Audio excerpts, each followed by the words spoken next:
মুর্শিদাবাদ। মুর্শিদাবাদ হচ্ছে একটা ঐতিহাসিক স্থান। মুর্শিদাবাদ জেলাতে যেমন আছে ইতিহাসের নিদর্শন, ঠিক তেমনি আছে বিভিন্ন মন্দির। মুর্শিদাবাদ জেলার প্রাচীন জগৎবন্ধু আশ্রম একদিন আপনারা ঘুরে আসতেই পারেন। এই মন্দির শুধু দেশীয় মানুষের কাছে নয়, বিদেশিদের কাছেও প্রধান আকর্ষণীয় স্থান। হাই, আমি এখন ডাহাপাড়াতে জগৎবন্ধু ধামে এসেছি। আমিও জগৎবন্ধু ধামে এসেছি। মন্দিরের ভেতরে ঢুকে মনটা ভরে গেল। এত সুন্দরভাবে সাজানো গোছানো মন্দিরটি, দুধারে ফুলের বাগান এবং খুব সুন্দর পরিষ্কার পরিচ্ছন্ন করে রাখা আছে।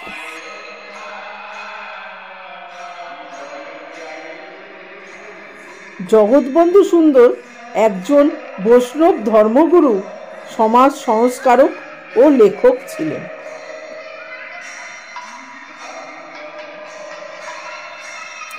নিম্ন বর্ণের হিন্দুদের প্রতি বিশেষ সহানুভূতি প্রকাশের কারণে তিনি জগৎবন্ধু উপাধি লাভ করেন।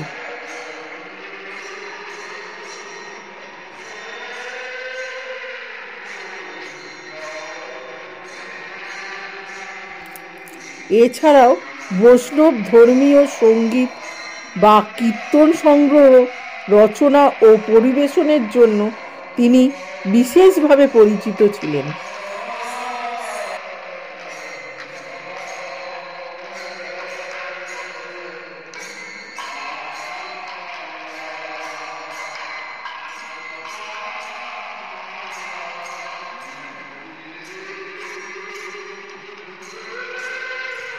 তার পিতার নাম ছিল দীননাথ চক্রবর্তী এবং মাতার নাম ছিল বামা সুন্দরী দেবী।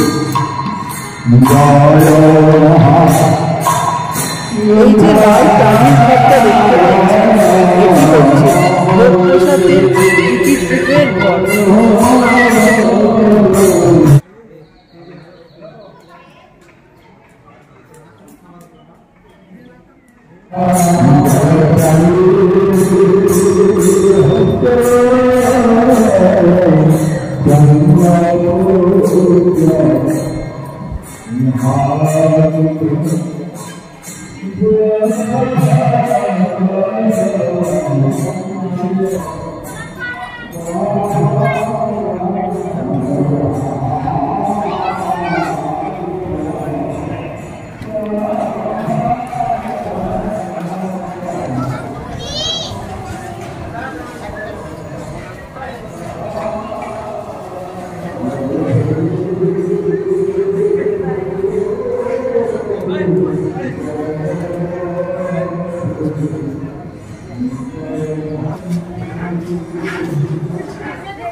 আশ্রমের অন্দরমহলে যখন গেলাম, দেখলাম খুব সুন্দর গোলাপ ফুলের বাগান এবং তুলসী মন্দিরটা খুব সুন্দর।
এবার আমাদের ফেরার পালা।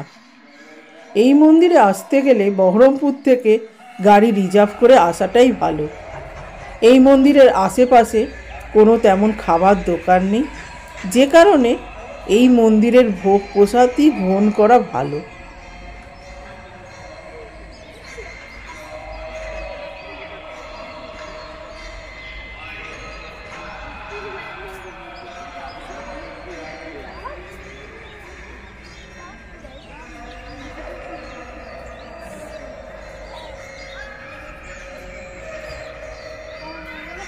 যদি আমার এই ভিডিওটি আপনাদের ভালো লেগে থাকে তাহলে চ্যানেলটিকে সাবস্ক্রাইব করতে ভুলবেন না যেন।